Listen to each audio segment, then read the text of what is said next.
नमस्कार दोस्तों। आज मैं आपको 3-4 बहुत ही अच्छे क्वेश्चन हल कराता हूँ जो केट लेवल के हैं।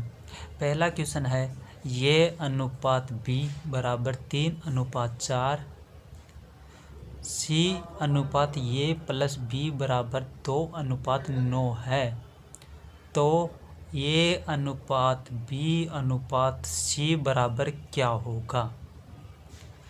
इसमें देखिए दोस्तों, ये अनुपात b बराबर 3:4, सी अनुपात ये प्लस b बराबर 2:9, यानी ये प्लस b का मान यहाँ कितने दे रखा है, 9 दे रखा है दोस्तों। और यहाँ ये प्लस b को जोड़ने पर कितने आ रहे हैं, 9 आ रहे हैं दोस्तों। और यहाँ a का मान 3 है और b का मान 4 है, यानी इन दोनों को जोड़ेंगे तो कितने आएंगे दोस्तों, 7 आएंगे। बल्कि ये और b को जोड़ने पर दोनों जगह बराबर आने चाहिए, दोनों जगह बराबर आने चाहिए।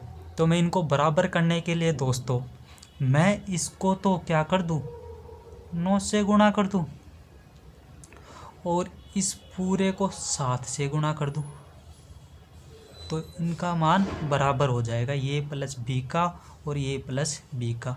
तो गुणा करता हूँ, देखो दोस्तों ये अनुपात b बराबर 7 से गुणा किया तो 7 या 21, और सॉरी 7 से ना 9 से गुणा किया तो 9 या 27, यानी जिससे भी गुणा करना हो उसके चारों ओर गोल चक्कर लगा दो, उससे ये पता रहेगा कि हमने इस संख्या से गुणा किया है और ये उनका योग है। तो 9 से गुणा किया 9 × 27 और 4 को 9 से गुणा किया तो 36। पहले में ये आ गया। दूसरे में देखो सी अनुपात ये प्लस b बराबर, यहाँ 7 से गुणा किया तो यहाँ भी 7 से गुणा करना पड़ेगा, तो ये 7 से 2 को गुणा किया तो 14, 7 से 9 को गुणा किया तो 63। अब देखो दोस्तों इन दोनों का सम भी 63 है और ये प्लस b का यहाँ भी सम भी 63 है, दोनों का योग भी 63 है। तो अब अपन इसको आसानी से लिख सकते हैं, ये अनुपात b अनुपात c, यानी a का मान 27 है, b का मान 36 है, b का मान 36 और c का मान 14 है। तो यही हमारा आंसर हो गया दोस्तों, ये अनुपात b अनुपात c बराबर 27:36:14 है। इस प्रकार का एक और क्वेश्चन देखिए दोस्तों, वो क्वेश्चन है क्वेश्चन नंबर 2।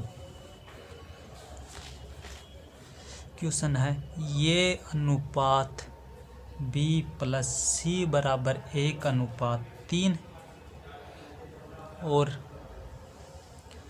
c अनुपात ये प्लस b बराबर 5:7 है, तो ये अनुपात b अनुपात c बराबर क्या होगा।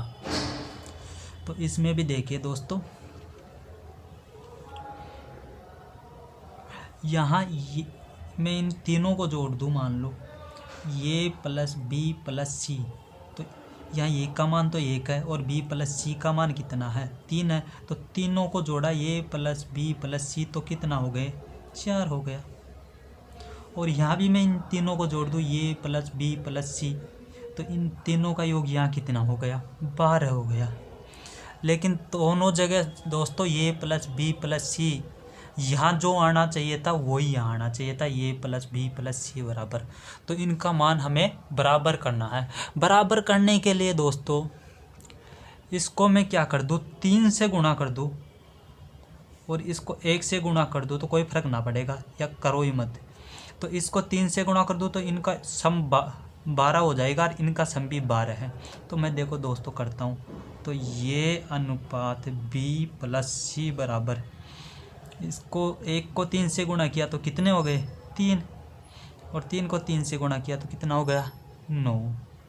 अब दूसरे में देखो सर, उसको भी मैं गुणा करता हूँ, c अनुपात ये प्लस b बराबर 5 को 1 से गुणा किया तो 5, और 5 को 7 से गुणा किया तो 7।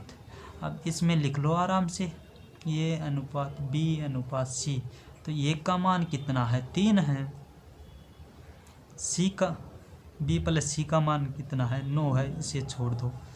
यहाँ सी का मान कितना है 5 है, लिख दो।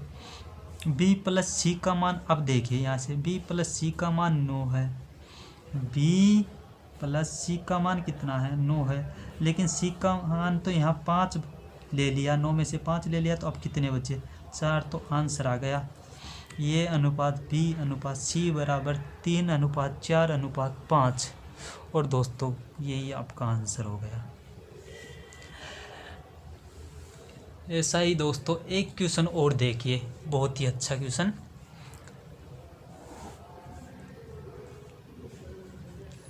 ये अनुपात ये प्लस बी प्लस सी बराबर हो गया 2:9। और दूसरी जगह बी अनुपात ये प्लस सी बराबर हो गया 4:7।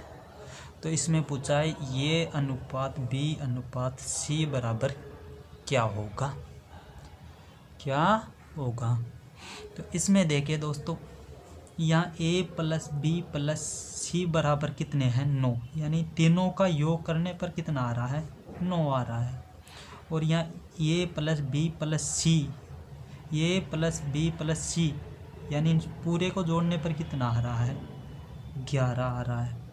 कितना आ रहा है 11 आ रहा है। तो दोनों जगह अपने को तीनों का योग ए प्लस बी प्लस सी का योग यहाँ भी बराबर करना है, और ए प्लस बी प्लस सी का योग यहाँ भी बराबर करना है। यहाँ तो 9 आ रहा है, यहाँ 11 आ रहा है, तो बराबर करने के लिए मैं नीचे तो 9 से गुणा कर दूँ और यहाँ से 11 से गुणा कर दूँ, तो ये भी 99 हो जाएगा और ये भी 99 हो जाएगा। तो गुणा करने पर क्या प्राप्त होता है, देखिए ये अनुपात बी ये प्लस बी प्लस सी बराबर कितने से गुणा किया 11 से, तो 11 के चारों तरफ घेरा लगा दो। तो 11 से 2 को गुणा किया तो 22 आ गए, और 11 को 9 से गुणा किया तो कितने आ गए 99 आ गया। और अब इसमें देखिए बी अनुपात ये प्लस सी, तो कितने से गुणा कर रहे हैं 9 से। 4 को 9 से गुणा किया तो 36 आ गया, और 7 को 9 से गुणा किया तो कितने आ गए 9 7 63 आ गया। अब इसमें आराम से ये बी और सी का मान लिख लो। ये का मान 22 है, बी का मान यहाँ देखो ये प्लस बी प्लस सी को छोड़ दो, अब यहाँ से अलग से बी है, तो बी का मान कितना है 36 है। और बी ये प्लस सी का मान कितना दे रखा है, ये प्लस सी का मान दे रखा है 63, ये प्लस सी का मान 63 है, तो ये का मान 22 है, तो सी का मान हो जाएगा 63 में से 22 घटा दो 43 हो गया। तो दोस्तों इसका यही आंसर हो गया 22:36:41। और देखिए दोस्तों ऐसे ही एक और क्वेश्चन देखिए, बहुत ही ईजी है। 3a बराबर 4b बराबर 3c हो तो ये अनुपात b अनुपात c बराबर क्या होगा, तो इसमें से दोस्तों जिसका भी मान निकालना है उसको छुपा लो और शेष दो संख्या को गुणा कर दो। हमें ये का मान प्राप्त करना है, तो ये के मान को ये छुपा लिया, और 4 को और 3 को गुणा करके ये का मान लिख दिया, कितने आ गए 12। अब b का मान चाहिए तो b के मान को छुपा लिया, इन दोनों को गुणा कर दिया, 3 और 3 को गुणा कर दिया 9। c का मान चाहिए तो c के मान को छुपा लो और इन दोनों को गुणा कर दो, कितने आ गए 12। तो इनका अनुपात आ गया, 3 से काट दो 4 बार, 3 बार और 4 बार, तो इनका आंसर आ गया 4:3:4।